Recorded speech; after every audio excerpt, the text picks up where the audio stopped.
दोस्तों नमस्कार, आप सभी स्टूडेंट्स का बहुत बहुत स्वागत है। देखिएगा, आज हम सीखने वाले हैं विशेषण। विशेषण आपकी सभी परीक्षाओं में पूछे जाते हैं। आइए शुरुआत करते हैं। सभी बच्चे ध्यान देंगे। टॉपिक हमारा सबसे ज़्यादा महत्वपूर्ण है। यहाँ पर परिभाषा के तौर पर आपको याद रखना है, संज्ञा या सर्वनाम की विशेषता बताने वाले शब्द को विशेषण कहते हैं। सीधी सी बात, विशेषण मतलब होता है विशेषता बताने वाला। ये शब्द आप सभी को याद रखना है, क्योंकि ये जो विशेषता बताने वाले जो शब्द हैं, यही विशेषण हमारे बनते हैं। तो विशेषता बताने वाला, और विशेषता किसकी बता रहा है? यहाँ पर संज्ञा की विशेषता बता रहा है, और या फिर सर्वनाम की विशेषता बता रहा है। अब यहाँ पर आपको सभी बच्चों को एक बात याद रखना है, संज्ञा शब्द क्या है? तो नाम ही संज्ञा है, और सर्वनाम क्या है? जो शब्द संज्ञा के स्थान पर प्रयोग किए जाते हैं वो सर्वनाम है। ये सबके नामों की जगह पर प्रयोग किए जाते हैं। और अगर संज्ञा की और सर्वनाम की विशेषता बताई जाती है तो विशेषता बताने वाला जो शब्द होता है वो कहलाता है विशेषण। आपसे परीक्षा में पूछा कि विशेषण के कितने भेद होते हैं, तो आपको सीधा सा बताना है विशेषण के 4 भेद होते हैं। ठीक है, 4 भेद होते हैं। पहला है गुणवाचक, दूसरा है संख्यावाचक, तीसरा है परिमाणवाचक, और चौथा है सार्वनामिक विशेषण। अब हम इन चारों प्रकार की डिस्कस करेंगे और सभी के उदाहरण देखेंगे। आप सभी बच्चे याद रखेंगे। देखिएगा, सबसे पहले आता है हमारा गुणवाचक विशेषण। गुणवाचक विशेषण में आपको एक बात याद रखनी है कि ये मुख्यतः मूल रूप से संज्ञा के गुण आदि का बोध कराते हैं। आपसे पूछा संज्ञा के गुण आदि का बोध कराने वाले जो विशेषण है वो कौन से विशेषण हैं, तो वो गुणवाचक विशेषण के अंतर्गत आएंगे। जैसे गुण देख सकते हो, अच्छा ये भी गुण है, अशांत, उचित, कुरूप, खट्टा, चतुर, झूठा, दुष्ट, दयालु, नेक, बुरा, भला, मधुर, मजबूत, मीठा, मूर्ख, सच्चा, सीधा और सुंदर, ये गुण हैं। ठीक, और इसके अलावा रंग, काला, गुलाबी, चमकीला, नारंगी, बैंगनी, पीला और हरा, ये जो रंग है ये भी गुण है। तो इसका मतलब ये भी गुणवाचक में आएगा। इसके अलावा गुणवाचक में आकार वाला भी गुणवाचक में आता है, जैसे गोल, चौड़ा, छोटा, टेढ़ा, तिकोना, नाटा, नुकीला, पेला, पोला, बड़ा, मोटा, लंबा, सुडौल, सीधा और संकरा। ये आकार को बताने वाले जितने भी हैं वो गुणवाचक में आएंगे। गुण को बताने वाले जितने भी ये गुणवाचक में आएंगे। रंग को बताने वाले भी गुणवाचक में आएंगे। दशा को बताने वाले भी गुणवाचक में आएंगे, जैसे गरीब, गाढ़ा, गीला, घना, दुबला, दुखी, धनवान, पतला, पिघला, बीमार और बूढ़ा, मजबूत, रोगी, लंगड़ा, सुखी, सूखा आदि। इसके अलावा गुणवाचक विशेषण में जो काल होता है, जो समय को बताता है, ये भी गुणवाचक विशेषण में आ जाता है। जैसे अगला, अर्वाचीन, आधुनिक, आगामी, ताज़ा, नया, पिछला, पुराना, बासी, भूत, भावी, वर्तमान और विगत। इसके अलावा दिशा का बोध कराने वाले जो विशेषण हैं वो भी इसमें आ जाते हैं, उत्तरी, ऊपरी, दक्षिणी, पश्चिमी, पूर्वी, पूर्वाई, सामने वाला। और इसके अलावा स्थान विशेष का भी अगर बोध होगा तो वहाँ पर भी हमारा कौन सा हो जाएगा? गुणवाचक विशेषण की श्रेणी में वो आ जाएगा। जैसे कि अमेरिकी, कश्मीरी, ग्रामीण, जापानी, दूरवर्ती, देसी, पड़ोसी, बाहरी, भीतरी और भारतीय, विदेशी, शहरी आदि। तो ये किस में आता है? स्थान में। तो स्थान भी आ जाता है। अब एक बात समझना सभी बच्चे कि जो गुणवाचक हमारा विशेषण है ना, इसमें गुण भी आ जाता है, रंग भी आता है, आकार वाले भी इसमें आते हैं, दशा जो होती है ये भी इसमें आ जाता है, और दशा के अलावा जो काल है, ये जो समय को सूचित करता है वो भी आता है, दिशा आती है और स्थान इसमें आ जाता है। अब सभी एक और बात याद रखना, इसके बाद में दोस्तों आता है संख्यावाचक। वैसे नाम से ही पता चल रहा है ये गणितीय संख्या को सूचित करेगा। संख्यावाचक विशेषण, ये गणितीय संख्या की जो गणितीय संज्ञा होती है उसकी क्या बताते हैं? संख्या बताते हैं। संख्या निश्चित या अनिश्चित हो सकती है, मतलब संख्या निश्चित भी हो सकती है। जैसे मान लो 1 है तो वो निश्चित संख्या है। ठीक है, अनेक, 1 से ज़्यादा, ये इस प्रकार का होता है। तो आपसे पूछते हैं संख्यावाचक विशेषण किसे कहते हैं? तो जो गणितीय संज्ञा की संख्या बताते हैं उन्हें संख्यावाचक विशेषण कहते हैं। इसमें प्यारे बच्चों आता है, ये 2 प्रकार के होते हैं, एक तो निश्चित संख्यावाचक आता है और दूसरा अनिश्चित संख्यावाचक इसमें आ जाता है। इसके अलावा अब आप लोगों को इसके जो उदाहरण है वो देख लीजिएगा, निश्चित और अनिश्चित। फिर हम परिमाणवाचक विशेषण की बात करेंगे।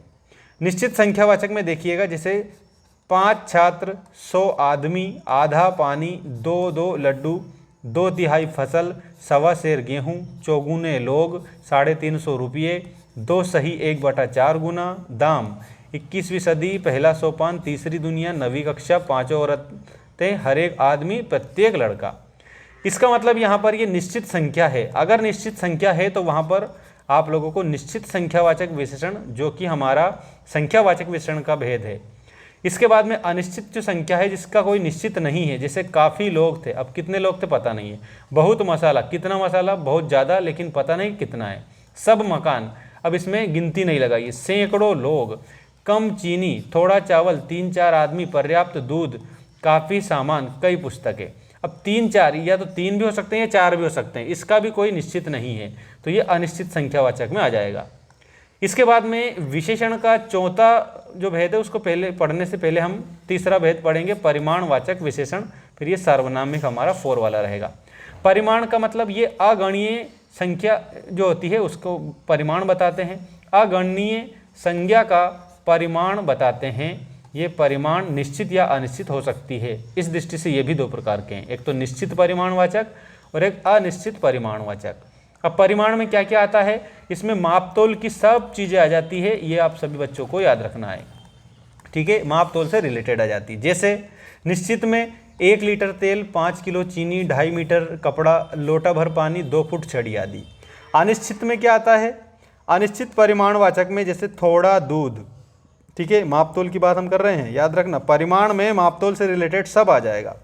थोड़ा दूध यहाँ पर ऐसे याद रखना। इसके अलावा ज़्यादा घी, तनिक सी चाय, थोड़ी सी तकलीफ, सारा अनाज। तो ये अनिश्चित है। देखो 2 प्रकार का है परिमाण, जो है ये 2 प्रकार का है, एक तो निश्चित परिमाण है और एक अनिश्चित है।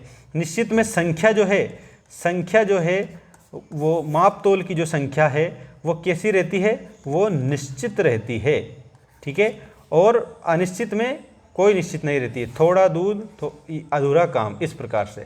तो ये परिमाणवाचक विशेषण होंगे। इसके बाद में देखिएगा बच्चों यहाँ पर सार्वनामिक विशेषण। विशेषण का अगला और लास्ट भेद है सार्वनामिक। इसमें सर्वनाम संज्ञा के पहले आकर उसकी विशेषता बताता है। मतलब कहने का अर्थ यहाँ पर जैसे अपना, ये अपना जो शब्द है ये क्या है, ये सर्वनाम है। ये आप लोगों को ऐसे याद रखना है, सर्वनाम है, ठीक। तो ये इसीलिए सार्वनामिक विशेषण कहलाता है। अपना काम, यह औरत, वह लड़का, तो ये वह सर्वनाम शब्द है।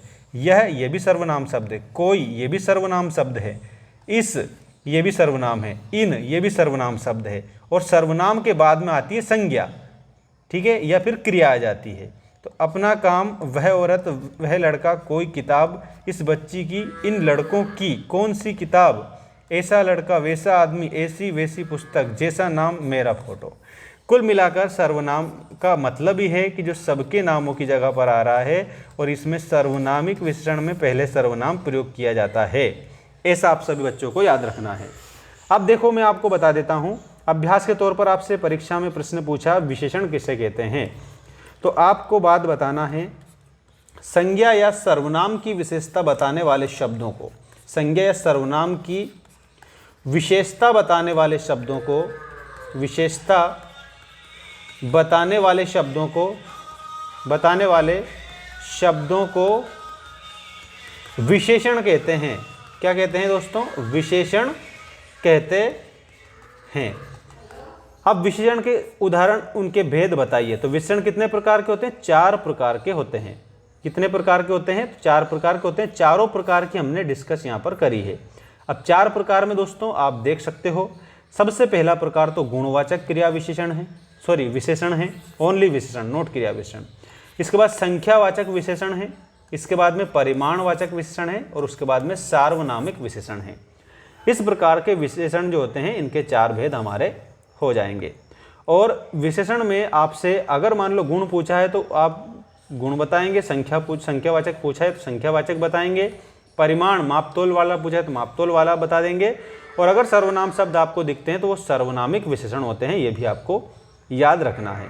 अब मैं आप लोगों को 3 क्वेश्चन दे रहा हूँ, इसको आप इस वीडियो के माध्यम से बिल्कुल कंप्लीट करेंगे और आपकी परीक्षाओं में भी ये पूछे जाते हैं। विशेषण किसे कहते हैं, उनके भेद लिखना है। 5 गुणवाचक विशेषणों का उल्लेख करके उनका वाक्यों में प्रयोग करना है। और इसके अलावा यहाँ पर कुछ विशेषण दिए हैं, वो आपको अलग अलग करके छांटना है। ये आप लोगों के लिए मैं होमवर्क के तौर पर ये कार्य आपको दे रहा हूँ, ठीक है। यहाँ पर बिल्कुल आप जैसे मैंने बताया उस आधार पर ही कंप्लीट करेंगे तो आप लोगों को पता चल जाएगा कि इसमें कौन सा विशेषण है। जैसे मान लो ये अपने लिखा है, ठीक है, अपना लिखा हुआ है तो इसमें यहाँ पर सर्वनामिक विशेषण है, ठीक है।